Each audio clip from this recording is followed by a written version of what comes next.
नमस्कार, आपण पाहत आहात ABB मराठी. सत्य हीच आमची ओळख. नालासोपारामध्ये 5 कोटींचा मॅफेड्रिन ड्रग्ज जप्त. नालासोपाऱ्याच्या प्रगतीनगर येथून तुळींज पोलिसांनी मॅफेड्रिन ड्रग्जचा कारखाना उद्ध्वस्त करत हा कारखाना चालवणाऱ्या एका नायजेरियन महिलेला पोलिसांनी ताब्यात घेतले आहे. घटनास्थळावरून पोलिसांनी 5,60,40,000 रुपयांचा मुद्देमाल जप्त केला आहे.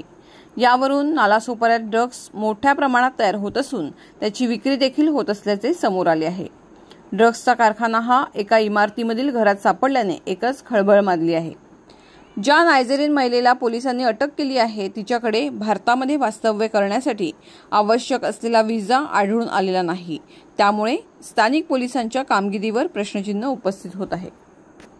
अशी खबर मिळाली की अंशित प्लाझा प्रगतीनगर नालासोपारा या ठिकाणी एक विदेशी महिला विनापरवाना वास्तव्य करत आहे. तर गुप्त बातमीदाराकडून ती माहिती मिळाल्यावर आमच्या पोलीस अधिकारी अंमलदार आणि आम्ही स्वतः त्या ठिकाणी जाऊन चौकशी केल्यास ती महिला आम्हाला मिळून आली.